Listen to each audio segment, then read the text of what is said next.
Baik, saya kasih tahu ya. Ini kita kan orang Indonesia nih ya. Mencuri, masa penginjil mau menginjil tapi tidak tahu mencuri? Definisinya apa? Nih saya tunjukkan. Mencuri adalah, nih bang, lihat nih bang ya. Ya. Nah bang, nih bang, lihat bang. Mencuri adalah tindakan mengambil atau membawa pergi barang milik orang lain tanpa izin atau secara melawan hukum dengan maksud untuk memiliki barang tersebut. Pertanyaan saya, Yesus ketika mengambil keledai dapat izin dari pemiliknya atau tidak?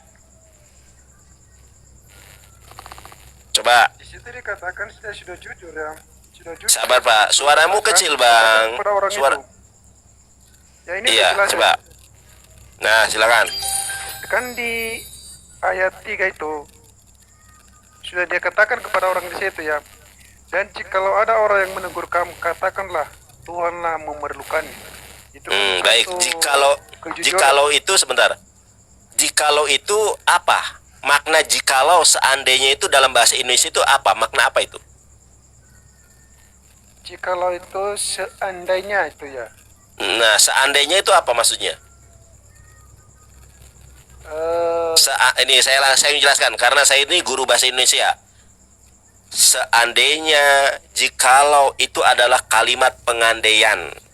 Pengandaian itu ya, itu kalimat yang bisa terjadi atau tidak. Contoh, seandainya saya jadi presiden. Aduh bang, itu headsetnya abang bermasalah itu.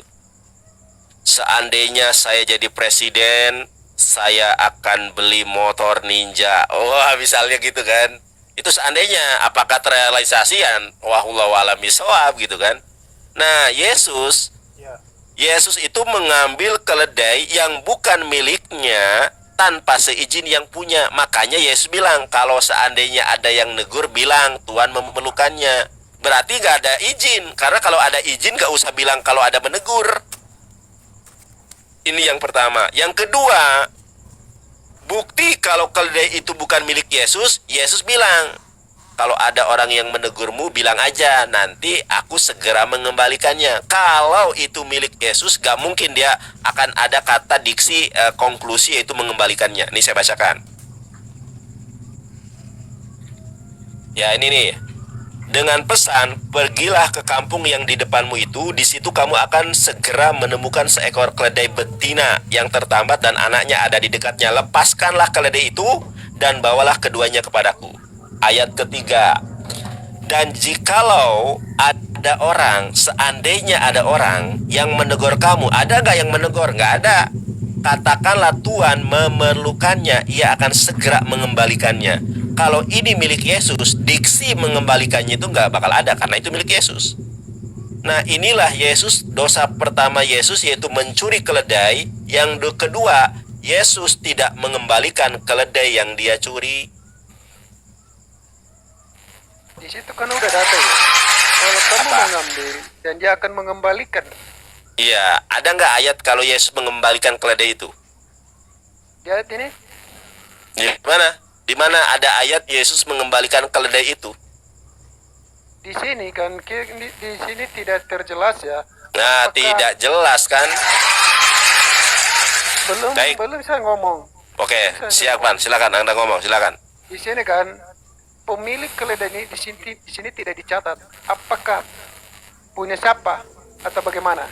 Baik. Di sini kan diupamakan di sini seperti kalau kita lihat itu ambil dan akan saya kembalikan sepertinya itu pinjaman dalam bahasa kita sekarang ya, itu Baik. sepertinya meminjam dan dia akan Baik. mengembalikan.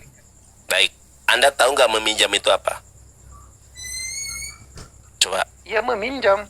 Iya, meminjam itu apa?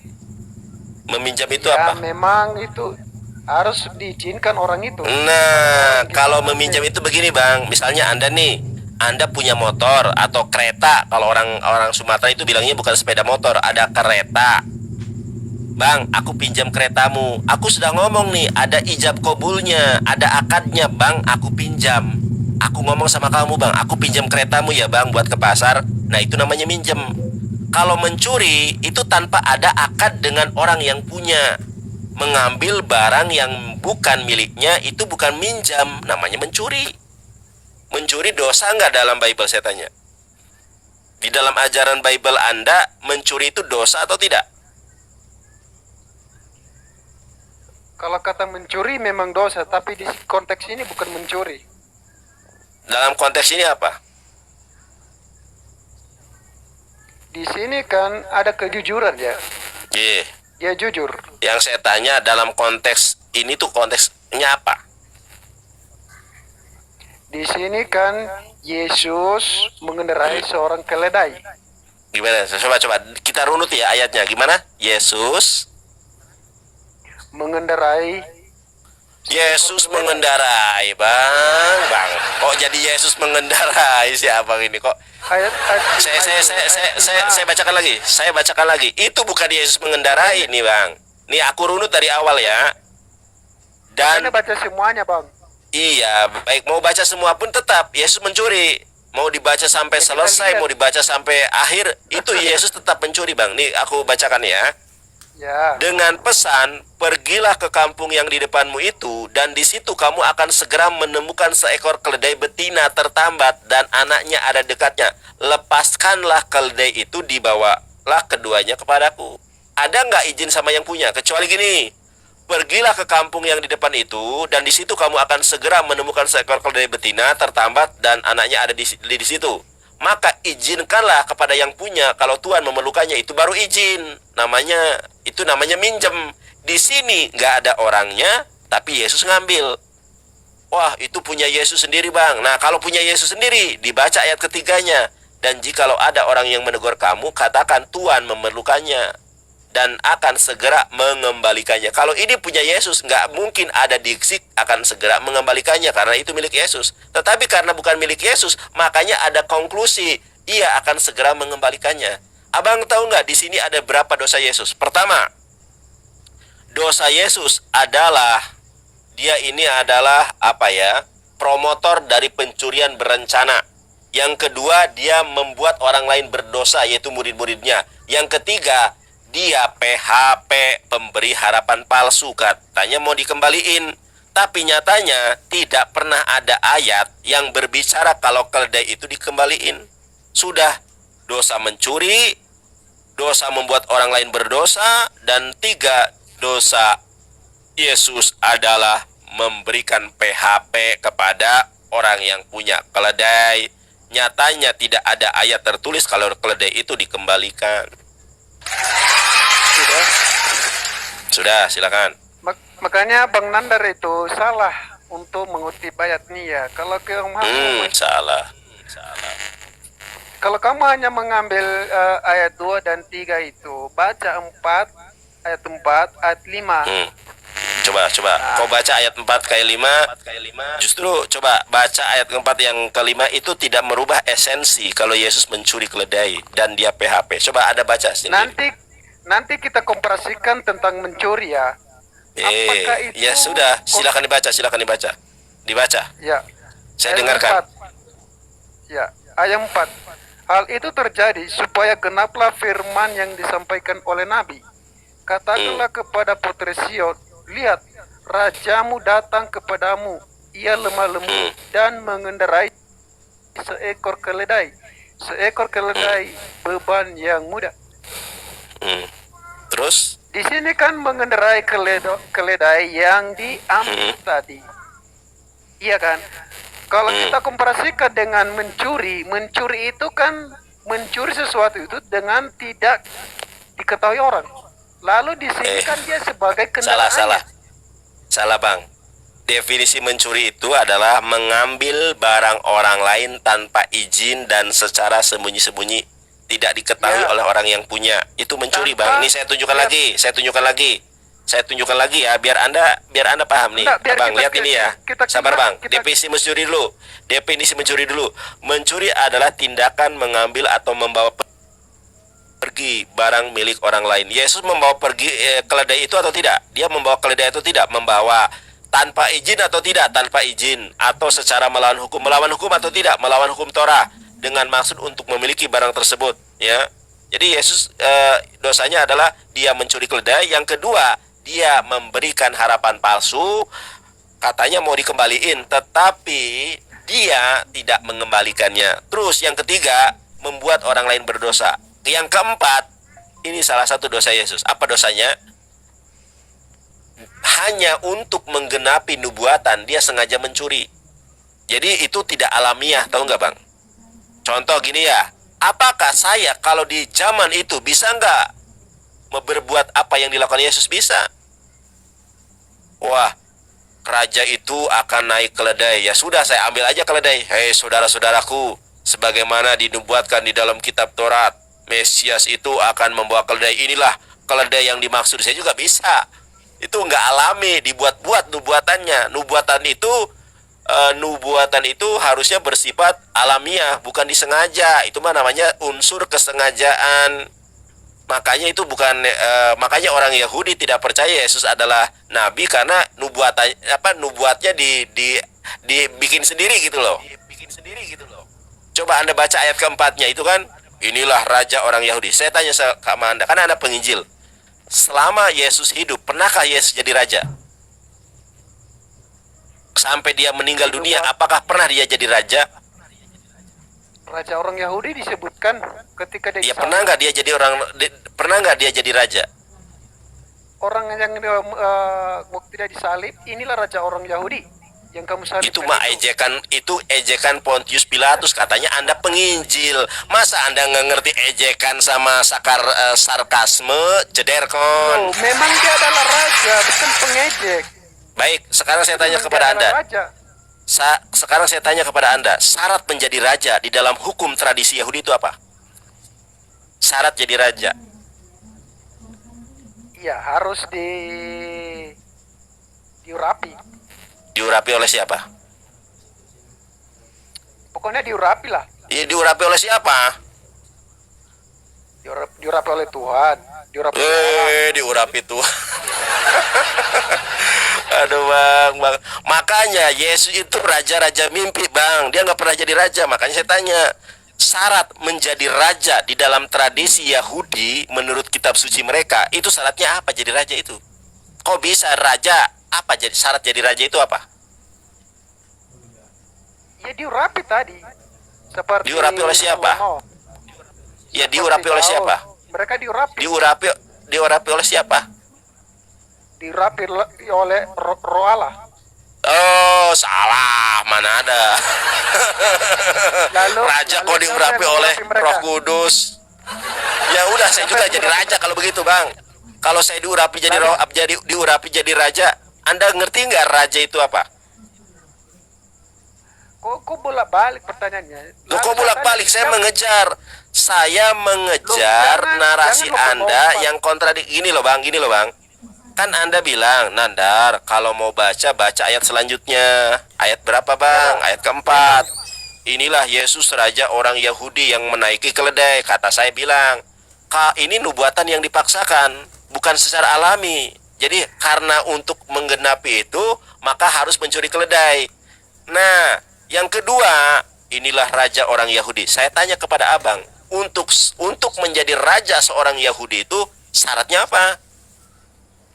Saya sudah katakan tadi ya, Apa? Syaratnya apa? Saya sudah jawab tadi Ya, itu. syaratnya apa tadi? Diulangi? Diurapi oleh? Di PL itu, Salomo diurapi oleh roh Allah. Waduh. Daud diurapi oleh roh Allah.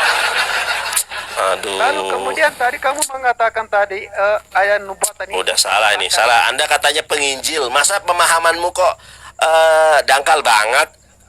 Itu kalau diurapi Roh Kudus itu dogmatis. Gini loh. Kan ada sakramen namanya ya, ada sakramen, ada liturgi. Nah, ketika seorang menjadi raja, itu syaratnya apa saja? Itu syarat saya sudah katakan. Menurut kamu untuk menjadi raja itu syaratnya apa? Ya, kamu tahu gini, Anda bilang dulu, Anda tahu atau tidak? Tahu, tadi saya sudah jawab tadi. Apa? Diurapi. Yang ngurapinya siapa? Saya sudah jawab tadi berulang-ulang ya. Makanya saya tanya balik. Salomo itu diurapi oleh siapa? Kalau kamu bukan roh Allah. Bang. Kenapa Ini sih? gua kasih tahu ya, Bang. Ya. Baik. Yang mengurapi itu bukan Roh Kudus. Syarat Saya menjadi bukan raja, mengatakan bukan Roh astagfirullah. Roh Allah yang saya bilang, bukan Roh Kudus. Beda lagi Baik, nanti saya, kan. saya kasih tahu nih. Ini teman-teman lihatnya. Anda tahu nggak raja pertama orang Yahudi itu siapa? Saya nggak mau ke situ gitu. Enggak. Ini untuk membuktikan. Ngapain? Anda tahu nggak syarat menjadi seorang raja? Saya tanya sekarang. Ya, saya sudah Raja jawab. orang Yahudi pertama itu siapa? Jangan bahas itu. Jangan bahas yang itu. kita jawab. Kenapa? Kan tadi Anda mengatakan Yesus raja orang Yahudi. Saya tanya, syarat menjadi raja orang Yahudi itu apa? Diurapi kan? Diurapi siapa? Saya sudah jawab tadi itu menurut Apa kamu, diurapi kenapa? apa? Diurapi siapa? Saya sudah jawab tadi, nggak mau keulang Baik. itu. Baik, saya akan kejar pernyataan Anda. Raja orang Yahudi yang pertama itu siapa? Raja siapa namanya? Saya nggak mau ke situ. Katanya Syaratnya itu penginjil. kan abang bilang tadi syarat. Tadi saya minta Aduh. abang itu syaratnya apa? Kenapa? Nggak Baik. bisa jawab. Kenapa kamu tunjukkan lari ke Baik. siapa raja pertama? Baik. Nah, ini teman-teman dia nggak tahu. Ya, contoh nih gua kasih tahu ya. Sabar dulu. Kalau nggak tahu, bilang aja nggak tahu. Ya. Bukan soal nggak tahu. Astagfirullahaladzim. Kenapa Bang Nadar? Kamu bilang tadi syarat menjadi raja. Kenapa kamu tanya sekarang siapa raja pertama? Itu kan Baik. pertanyaan beda.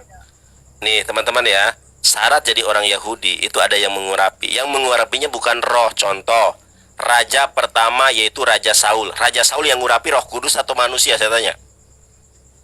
Saya sudah Raja jawab orang tadi. Yahudi, Saya sudah sebentar. jawab tadi. Raja orang Yahudi yang pertama adalah Raja Saul. Raja Saul yang mengurapi Roh Kudus atau manusia. Saya sudah jawab tadi. Mungkin keulang. Apa? Saya sudah jawab. Apa siapa yang mengurapi Raja Saul? Raja Apa pertama siapa? orang Yahudi. Siapa? Masa penginjil wawasan tentang Bible-nya nggak tahu? Loh, kenapa? Lalu saya tanya, siapa yang mengurapi Salomo? Saya mau tanya.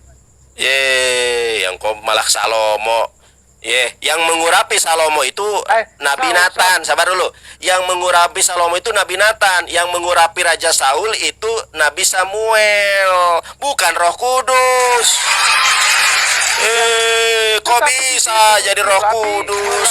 Nabi manusia yang mengurapi. Makanya gini, Bang. Kemudian syarat menjadi raja itu harus punya rakyat. Sekarang saya tanya, rakyat Yesus siapa namanya? Siapa yang menjadi rakyat Yesus saat itu? Orang Yahudi sedang terjajah oleh Romawi, kok bisa jadi raja? Sekarang begini. Aduh, Bang, Ayat Bang. ini belum kamu tuntaskan tadi bahwa ini Oh, udah lari lagi ke ayat ini. Baik. bukan mencuri. Sekarang kamu Oke, mengatakan ya. tadi Masalah raja lu ada nggak tahu unsur apa-apa. paksaan. Bang, gini Bang ya. Kenapa sih? Kalian ini ajarannya memang ajaran hayalan semua. Yesus inilah raja orang Yahudi. Kok hayalan? Ya. Raja orang Hayalan. Yahudi.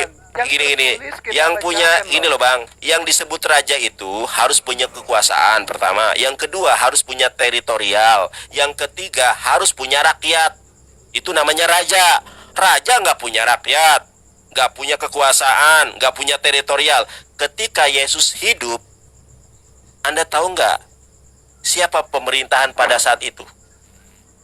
Ya, kok bisa jadi raja? Orang Yahudi aja sedang terjajah. Makanya kenapa orang Yahudi tidak percaya sama Yesus? Karena Mesias yang, sabar dulu, karena Mesias yang dijanjikan itu akan membebaskan mereka dari penjajahan Romawi. Nyatanya ketika Yesus hadir, boro-boro dia membebaskan, ya kan, malah dia yang disalib. Makanya orang Yahudi mengatakan Yesus nabi palsu. Kenapa orang Yahudi mengatakan Yesus nabi palsu? Karena yang dijanjikan oleh orang-orang Yahudi itu Mesias yang seorang raja beneran. Siapa? Nabi Muhammad. Itulah Mesias yang ditunggu-tunggu oleh orang Yahudi. Karena kalau Nabi Muhammad itu seorang raja, ya, seorang amir, seorang pemimpin umat Islam di muka bumi. Kalau Yesus raja hayalan. Ya, keledai malah dipaksakan ngambil keledai. Inilah aku ketika naik keledai ini. Coba teman-teman bayangkan ya. Sabar dulu. Yesus itu, wah, aku pengen jadi raja nih untuk menggenapi nubuatan. Murid-muridku ambil tuh, curi keledai itu. Terus dia naik keledai, ketepak, mbe, raja orang Yahudi. Kalau kita ada di zaman itu, mungkin orang-orang gila, orang gila nih. Masa jadi raja nggak punya kekuasaan. Pada saat itu masih Roman Empire. Yang kedua, nggak punya teritorial. Yang ketiga, nggak punya rakyat. Raja macam apa nggak punya rakyat? Oke lah, itu dosa Yesus ya. Tiga Boleh dosa saya Yesus ngomong? yang boleh, silakan. Saya mau tanggap ya. Iya boleh, silakan. Matius Matius yang kamu kutip tadi itu, ya bagi yang sudah ini kan 2000 penontonnya, 2000 lebih. Nanti teman-teman bisa mencari ya apakah ini konteks mencuri atau bukan ya. Nah, tapi bagi Nandar dia katakan itu mencuri. Saya secara ilmu bahasa, Bang. Ya, ini saya mau tanggapi ini, Bang. Ya, silakan Bang. Saya diam. Silakan.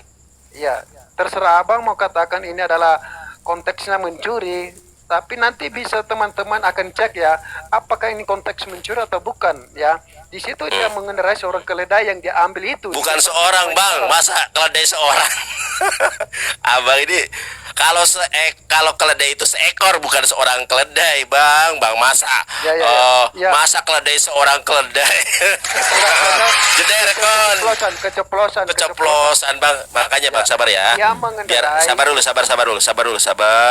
Kalau Abang mau minum dulu. Kalau Abang atau aku nyanyiin dulu, Bang ya. Biar Abang tidak tegang gitu ya kan. Karena kan aku ini orang terkenal. Para pendeta kenal aku. Mungkin Abang nervous. Aku nyanyiin dulu ya, Bang. Nyanyi anak-anak sekolah minggu, Bang. Aku nyanyiin dulu ya. Anak-anak, aku nyanyiin biar Abang nggak tegang. Soalnya dari tadi kita agak tegang ya. Aku nyanyi dulu. Baik. Masa keledai dibilang seorang keledai, Bang? Ada, ini terlalu memuliakan keledai. Keledai aja dibilang orang. Seekor, Bang. Seekor keledai. Keceplosan. Makanya kenapa keceplosan? Karena Anda mungkin nervous, makanya biar nggak nervous saya nyanyiin dulu. Udah, nggak apa-apa. Anak-anak, ayo kita nyanyi yuk. Ayo. Nyanyi apa? 9 buah roh ya. Oke, Yonatan ganteng. Iya. Oke, ini nggak kena royalti karena nggak ada yang menciptakan ya. Kasih sukacita, damai sejahtera, kesabaran, kemurahan, kebaikan, kesetiaan, kelemah lembutan, dan penguasaan diri. Oye, itulah buah raya roh yang 9 adik-adik. Oye. Tuh, 9 buah roh. Saya menghafal karena dulu saya guru sekolah minggu, Bang. Baik, Sudah, silakan, Bang. Sudah. Saya mau tanggap ya.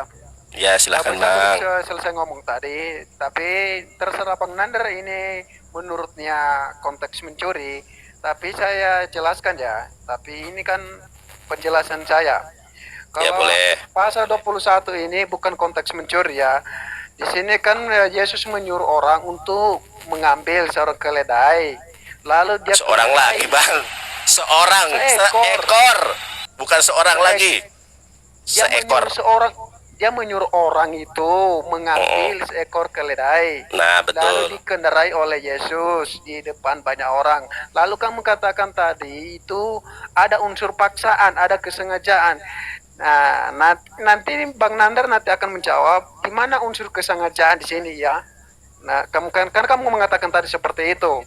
Ya, kamu jelaskan nanti di mana unsur kesengajaan di ayat 5 ini, itu kesengajaan, disengajai. Nah, itu. Ya. Udah selesai. Oke, silakan. Oke, baik. Masalah ini biarkan penonton yang menyimak, biarkan penonton yang menilai. Ya. Ini sudah saya tunjukkan tadi dosanya, mencuri keledai tanpa izin, kemudian menyuruh orang lain berbuat dosa dan tidak mengembalikan. Abang sudah menanggapi, biarkan orang yang menilai apakah penjabaran saya yang benar atau penjabaran orang benar. Saya lanjutkan sekarang dosa yang kedua ya. Silakan. Dosa yang kedua, Yohanes 10 ayat ke-34. Ya, biarkan penonton yang menilai ya. Karena kalau kita lanjutkan ya debat kusir, Bang. Percuma. Ya, oke, gak apa-apa. Ya, Yohanes 10, Bang. Lae 34.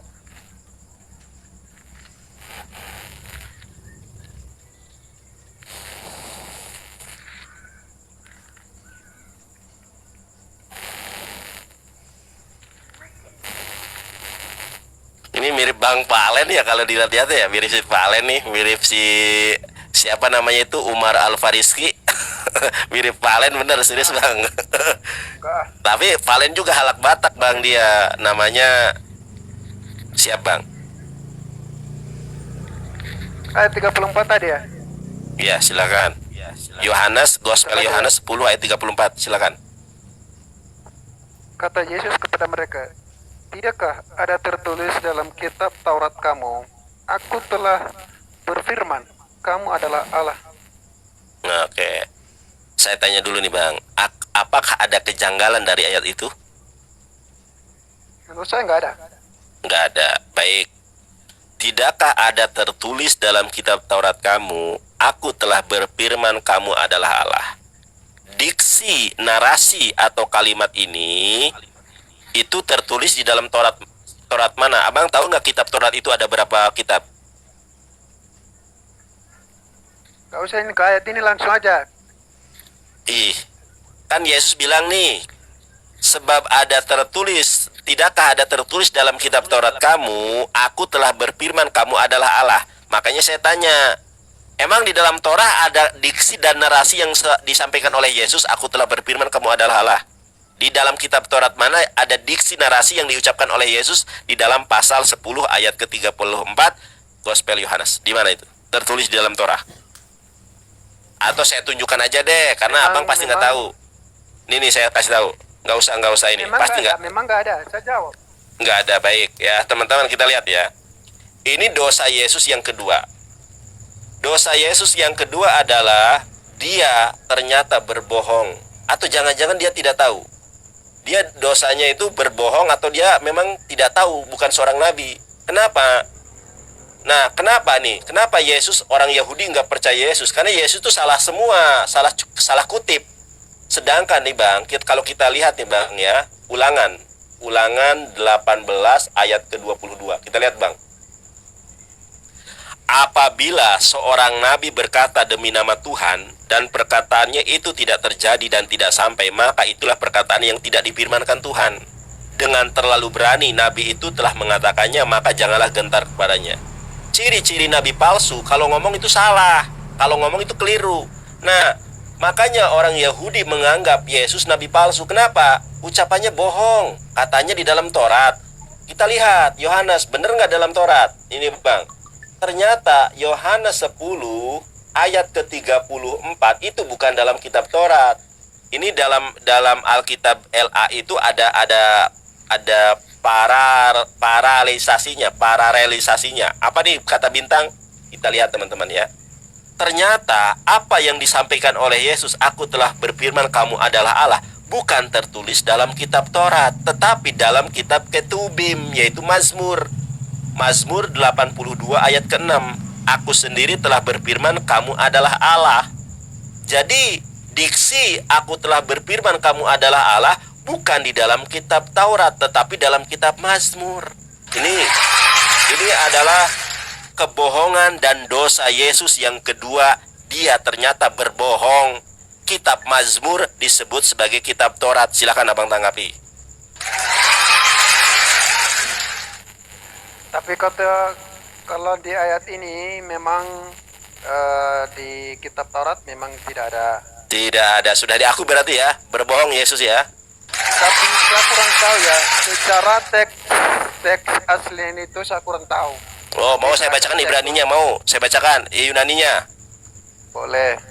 Oke, saya bacakan. Abang kan penginjil, mohon maaf. Abang kan tadi bilang kalau abang ini penginjil, betul atau tidak? Ya. Abang sekolah teologi atau tidak? Ya. Sekolah teologi. Bisa baca Yunani? Bisa sedikit lah. Coba, abang, aku kan muslim nih, harusnya aku yang diajari oleh abang. Matius 5:37, ya katakan ya, tidak katakan tidak. Kalaupun ada abang nggak bisa baca ya, bilang aja, mohon maaf bang, saya nggak belajar Yunaninya, nanti saya bacakan. Tapi kalau abang bilang memang tidak sempurna untuk. oke, nggak apa-apa, nggak sempurna tapi bisa kan? Silakan Anda baca. Ini Yunaninya, kan Anda tadi katanya bisa tapi tidak sempurna. Silakan baca. Apa ini? Diperbesar, kurang nampak. Oke, gini aja, saya gedein layar saya, abang kecil ya. Boleh. Silakan bang, nih, silakan. Kurang gede kayak apa coba? Apa ini? Kalau abang, oh bang, mohon maaf, aku nggak bisa, bilang aja nggak bisa, saya nggak bakal. Ternyata nggak bisa, nggak. Aku orangnya fair. Sebentar, aku Silakan. belum ngomong. Silakan. Ya kan? Apa ini? Apek Trion. Salah, Bang. Apek Trioten. Salah bang. Kalau saya bilang salah. Saya pertanggungjawabkan. Oke. Apa? Ini apa ini? Nggak, berarti abang nggak bisa ya. Mohon maaf, belum bisa ya. Saya bacakan ya. Ya. Apekrite hautois ho Yesus. Oke bang, giliran saya baca Ya. abang ganggu, ya kan? Dengarkan saya dulu. Kan tadi katanya Ya. abang apekriton, ini salah, bukan apekriton. Saya bacakan. Kalau saya pasti benar nih, direkam kalau ucapan saya salah. Apekrite hautois ho Yesus hauk estin gegramenon en tomono humon ego aifa teoi este. Mohon maaf bang ya, saya ini suku Sunda bang. Jadi kalau Ya, baca sesuatu itu ada intonasinya. Contoh nih bang ya. Ya contoh nih saya bilang ini. Terserah. Ya itu kan intonasi saya, tapi bacaan saya itu. Nah itu dalam bahasa Yunaninya. Betul, memang betul. Betul. Tapi itu nanti saya akan cek itu nanti itu. Boleh, mau cek sekarang nggak Ya, apa-apa. bagaimana Kalau mau maksudnya saya itu? tungguin kalau abang mau cek Ya, sekarang. nanti itu. Enggak, nanti aja. Oke. Jadi Oke. Gimana Yohanes coba tanggapan ini abang gimana nih? saya belum Oh bisa- gini, sekarang Saya belum saya bisa baca menanggapi mazmurnya. itu. Mau boleh? Abang kan mohon maaf nih. Tadi kan Yunani, sekarang saya baca mazmurnya nih. Aku telah berfirman, kamu adalah Allah dan anak-anak yang maha tinggi kamu sekalian. Nah, abang waktu Anda sekolah teologi Kalau belajar bahasa. Ibrani memang bahasa Ibrani tidak. Oh, Saya tidak baik. tahu Ibrani itu memang itu ada orang-orang tertentu yang bisa itu. Oke. Kalau saya bacakan, ini saya muslim loh, Bang. Saya gedein ya. Saya muslim loh, Bang. Saya bacakan ya. Baik. Saya bacakan, mohon maaf kalau suara saya bagus. Ani amarti Elohim atem yubnei Elion kulhem. Nah itu ya. Ani amarti Elohim. Ya, aku mengatakan, aku telah berfirman kalau kamu itu adalah Elohim. Atem itu kalian. Yubenei, kalian itu adalah anak-anak. Elion, anak Tuhan yang maha tinggi.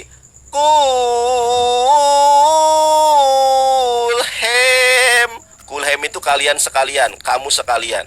Itu saya bukan pendeta, saya bukan penginjil, tetapi saya mampu membacakan kepada Anda dua bahasa asli dari Perjanjian Lama dan Perjanjian Baru.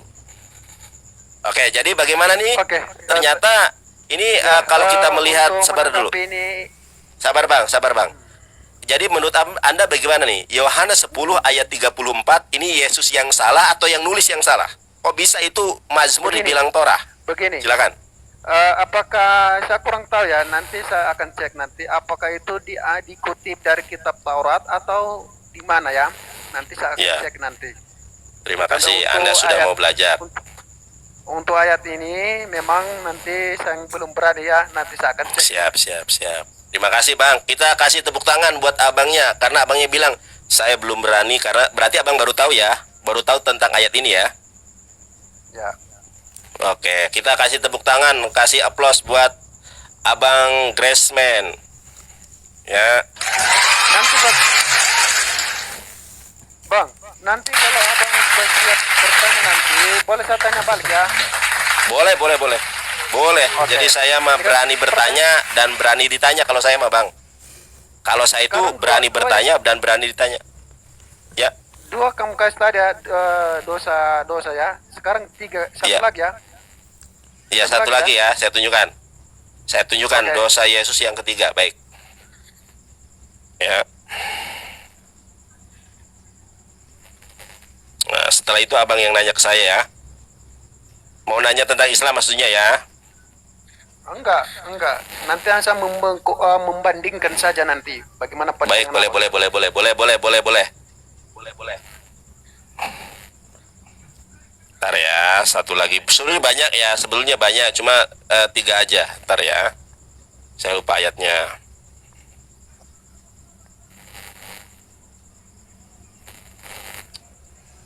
Sabar ya Bang ya, bersamaku di Firdaus.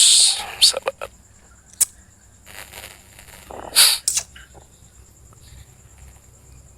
Oke.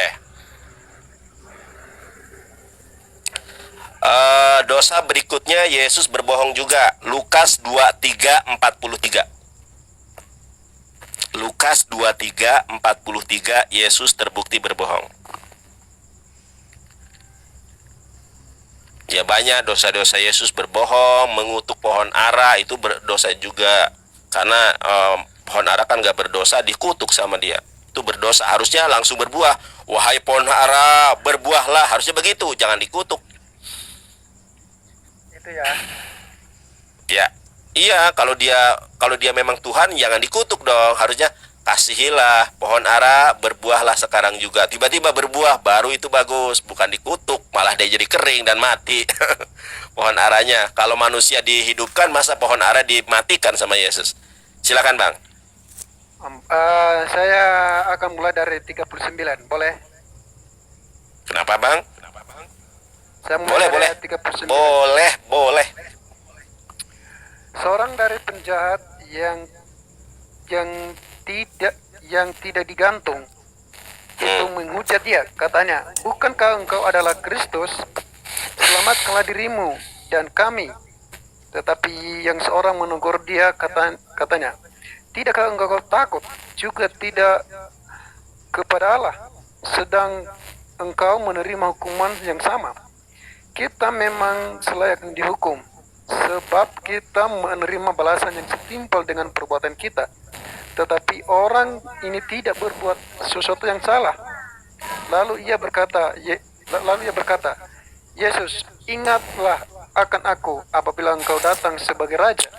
Kata Yesus kepadanya, aku berkata kepadamu, sesungguhnya hari ini juga engkau akan ada bersama-sama dengan aku di dalam Firdaus. Gimana ini? Baik. Pengutuk ponara ini. Enggak ini loh, itu pohon ara ya, itu dosa yang lain itu. Berarti dosa 3, ini sekarang dosa keempat. Oh, berarti bukan kutukan ponara ini ya? Bukan, ini aduh salah Bang. Lukas 23:43. Kalau mengutuk pohon ara itu netizen tadi komen. Kalau saya nggak bawa itu dulu. Ya. Nah, yang dikutip yang ini ya, Lukas 23 ayat 43. Iya, itu entry pointnya. Di mana dosanya gini Bang. Oke. Ya. Sekarang saya tanya sama Abang, Yesus naik ke sorga itu kapan? Apakah ketika disalib atau kapan? Bukan. Oke, Setelah sekarang dia bangkit. setelah bangkit berapa lama lagi? Setelah bangkit itu bukan berapa lama, nggak ada waktu untuk ditentukan. Oh, berarti Abang nggak tahu. Ya, berapa lama ya setelah kebangkitan? Setelah kebangkitan itu pagi-pagi itu mereka Berarti Abang nggak tahu nih. Nih aku kasih tahu Bang, aku kasih tahu. Ini masa orang Islam yang ngajari penginjil nih kasih tahu. Ya. Nah, setelah kejadian itu, Yesus kan disalib nih. Dia sebagaimana nubuatan Yunus, dia di alam kubur itu selama 3 hari. 3 hari 3 malam, lalu ke hari ke Ahad itu baru dibangkitkan hidup kembali. Setelah itu dia menunggu masa Pentakosta, pencurahan Roh Kudus selama 40 hari di bumi. Setelah itulah terangkatlah ke sorga. Jadi ada jamuan terakhir atau jamuan kudus, itu barulah Yesus terangkat ke sorga. Itu ya. nunggu hari Pentakosta dulu. Bukan saat itu juga bang, aduh si abang ini. Nah itu bang yang benar, si abang masa orang Islam yang ngajarin Kristen gimana sih abang? Iya, di Yohanes Jeder kan. itu. Nah betul kan? Ya. Masa orang Oke, Islam ini- ngajarin teman-teman Kristen gimana ini? Enggak usah kita Baik, karena baik, saya tunjukkan dosanya, saya tunjukkan. Ini. Oke. Baik, saya tunjukkan. Ya, dosanya di mana? Dosanya pertama, Yesus berbohong. Berbohongnya di mana? Ternyata Yesus lagi-lagi memberikan PHP, pemberi harapan palsu. Yesus katanya kepada mereka, "Aku berkata kepadamu, sesungguhnya hari ini juga engkau akan bersama dengan aku di dalam Firdaus." Ternyata hari itu Yesus tidak ke Firdaus. Yesus ke Firdaus itu nunggu 40 hari setelah masa kebangkitan, setelah pencurahan Roh Kudus, barulah dia naik ke sorga.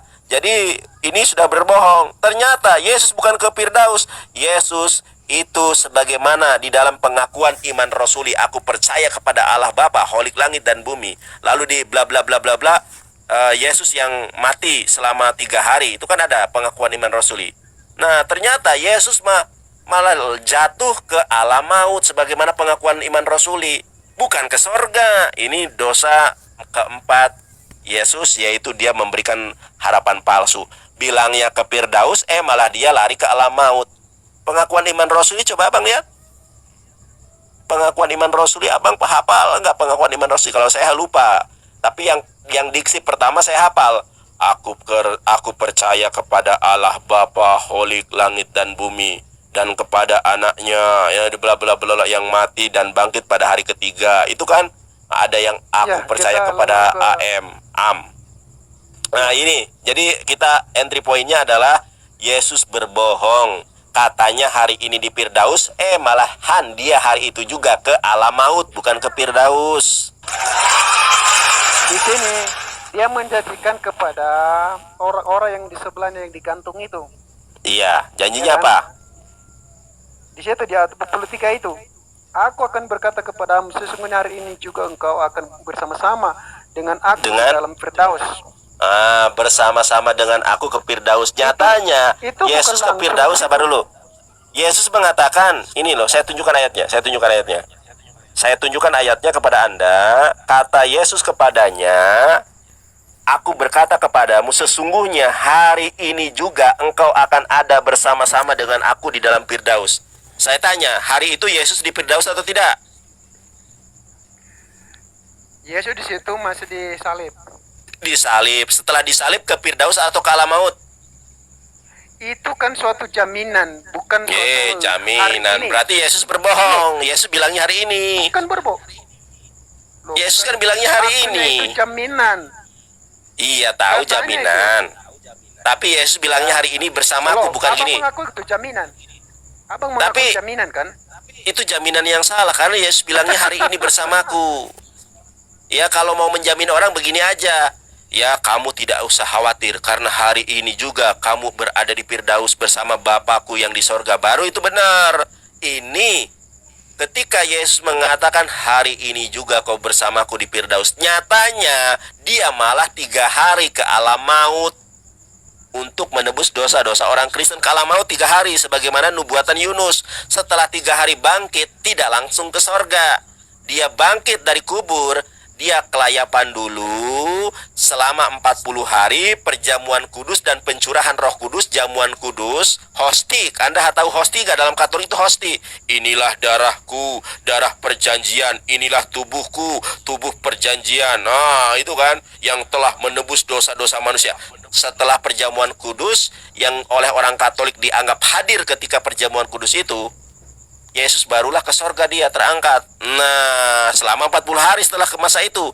Nah, berarti Yesus PHP dan berdusta, berbohong. Dia berdosa kepada orang yang disalib itu. Katanya, harusnya kenapa sih Yesus gak bilang begini? Hari ini juga kamu bersama Bapakku yang di sorga. Udah gitu beres. Nah, kalau gitu bener. Nyatanya malah Yesus ke alam maut 3 hari. Setelah ke alam maut gak langsung ke sorga. Ya kalau selisihnya 3 hari, 40 hari nunggu pencurahan Roh Kudus, nunggu hari Pantekosta, ya nunggu jamuan kudus. Setelah jamuan kudus barulah Yesus terangkat ke sorga gitu. Ini udah PHP sebulan lebih Yesus PHP kepada orang yang disalib itu. Kecuali Yesus bilang gini, nanti nunggu 40 hari kau bersamaku di sorga. Baru bener tuh. Gitu bang, tanggapi. katanya penginjil. Silakan. Sudah bisa tanggapi. Iya silakan. Nah, kamu mengatakan tadi itu suatu pembohong, penipu. Nah, kamu salah di situ. Itu kan waktu tidak disalib. Lalu ini mereka bercakap-cakap yang digantung itu. Ini bala bala bala bala bala bala bala. Malah malah malah malah malah. Bara. Abang ini karismatik ya. Oh jadi bara. Waduh abang ini Enggak maksudnya cakap-cakap mereka itu bangsa. Oh harusnya gini bukan bukan bara bang. Itu dalam bahasa Inggrisnya bla bla bla bla bla, bukan bara bla bla bla bla bla. Bla aku bilang tadi. Bla bla kan. Abang bilangnya bara. Ya sudahlah, oke. Oke lah, bla bla lah mungkin ya. Mereka saling menyalahkan satu sama lain. Hmm. Lalu yang satu begini. Lalu yang jadi korban tadi ini bilang, Tuhan, Engkau akan mengingat aku nanti ya. Nggak ada ayatnya bang. Abang nih ngarang-ngarang aja. Sebelumnya. Nggak ada ayatnya gitu ah. Nggak ada ayatnya. Lalu Yesus jawab, hari ini engkau bersama-sama dengan aku di Taman Firdaus. Iya hari ini kan ke di konteks. Nah itu bukan langsung ya Yesus naik ke situ, bukan. Tetapi itu sebuah jaminan kepada Oke, siap. yang ya itu sebuah jaminan kepada orang itu. Terserah Siap, abang mau baik. katakan itu Iya, baik. Oke, Bang. salah atau apa. Siap, itu kan enggak. kita Saya nggak akan menyalahkan jawaban abang. Saya menghargai abang. Jadi teman-teman, itulah jawaban dari seorang penginjil, Abang Grespen. Saya haturkan terima kasih atas tanggapan abang. Abang sungguh luar biasa. Biarkan penonton yang menilai.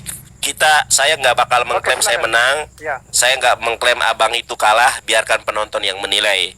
Ya, baik. Sekarang Anda yang bertanya kepada saya. Silakan. Oke. Di dalam konsep Al-Quran itu, apakah Al-SWT itu yang di Al-Quran itu sama nggak dengan Yod-Heh-Vav-Het itu? Katakanlah di Perjanjian Lama. Oke. Atau Abang kepada mau... Bani Israel. Baik, saya nyalain laptop dulu ya, karena ini penting. Baik, saya nyalain laptop. Silakan. Ya, saya nyalain laptop dulu bang ya, sabar. Kalau saya harus pakai data. Kalau saya itu kalau bicara kalau nggak pakai data itu bagaikan makan tanpa sayur. Bentar ya.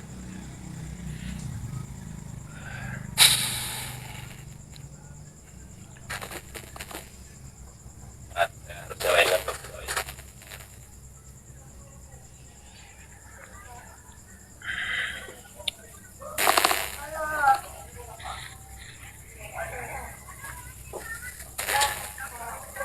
Bang ya.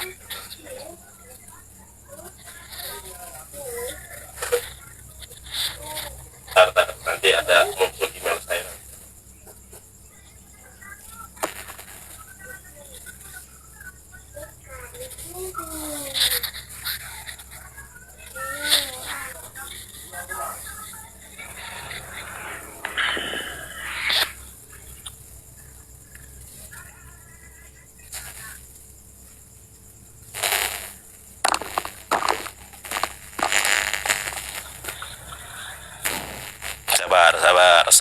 Sabar.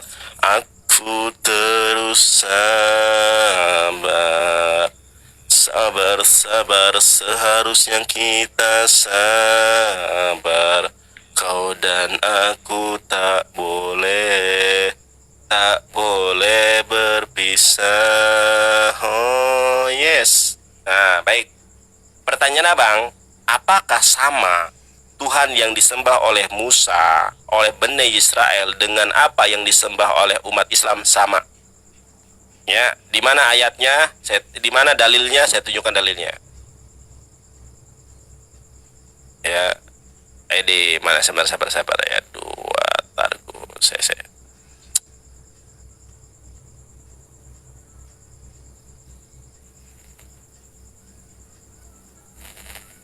Nih bang. Ini saya tunjukkan kepada abang. Ya, Keluaran 20 ayat kedua. Nah, ini mohon maaf Bang, saya gedein layar saya dulu ya, biar penonton lihatnya puas. Nah, ini saya bacakan dulu yang bahasa Ibraninya. Dalam bahasa Ibraninya ini Exodus 20 ayat kedua, atau dalam bahasa Ibraninya Shefer Shemot Ferek Esri Mispar Stayim. Anochi Adonai Eloheha Asher Hoshaticha Me'aret Mistrayim Mi Bait Abadib. Oke, ini bahasa Ibraninya. Kita lihat di sini, apakah orang Yahudi mengakui bahwa apa yang disembah oleh orang Islam sama dengan apa yang disembah oleh orang Yahudi? Ini ada Rabi Sadia Gaon, ya, hidup sebelum Protestan itu hadir.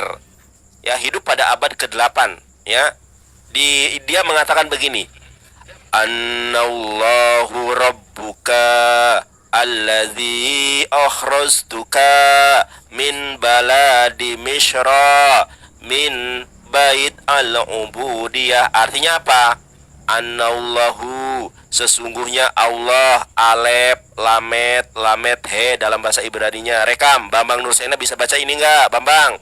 Ya, saya bacakan nih. Annallahu, sesungguhnya Allah, Rabbuka, Tuhan kamu, alladzi akhrajtuka min baladi Misra, yang telah mengeluarkan engkau min balad dari negeri Misra, dari negeri Mesir, min dari bait rumah al-ubudiyah, dari rumah perbudakan.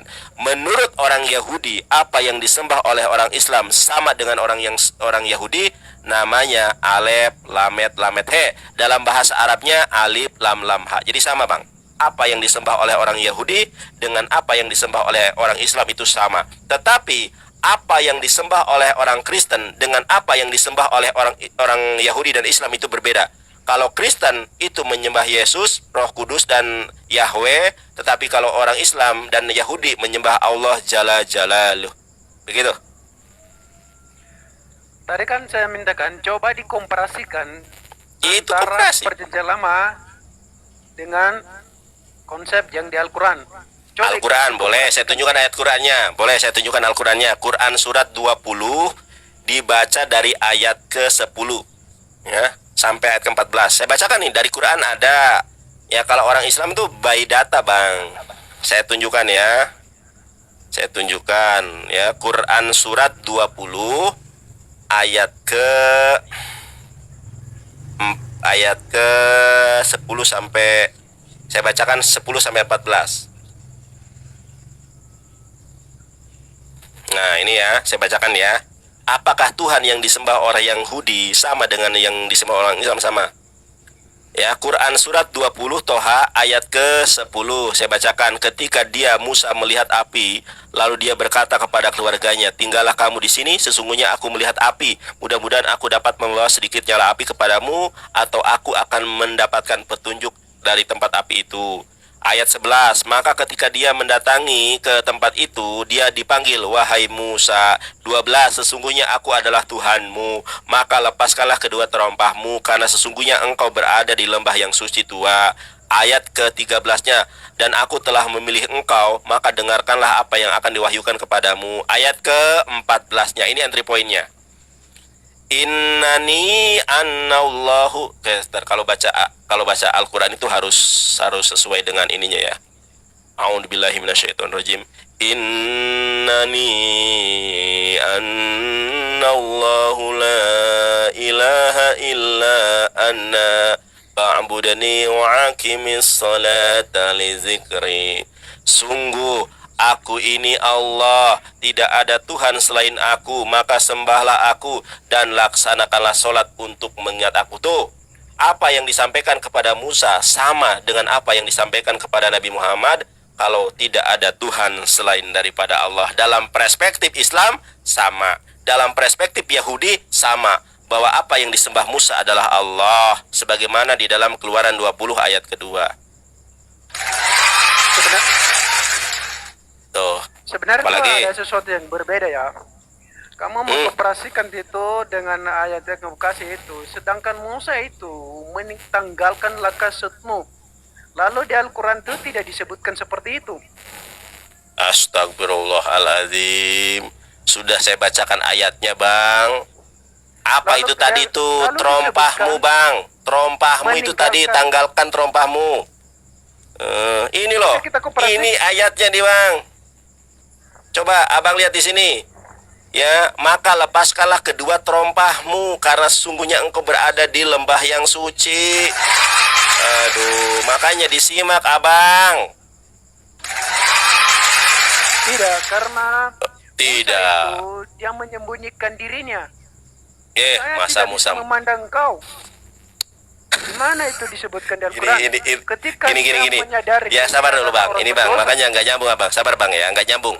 Yang kita bahas ini adalah Tuhan Yahudi dengan Tuhan Islam. Bagaimana kata Abang, kan kata saya sama. Di dalam kitab Taurat sama tuh, namanya Allah. Di dalam kitab Islam namanya Allah. Bukan membahas tentang kasutnya Musa. Malah lari kemana-mana. kan, loh, artinya itu kan sesuatu berbeda. Ceritanya itu bagaimana?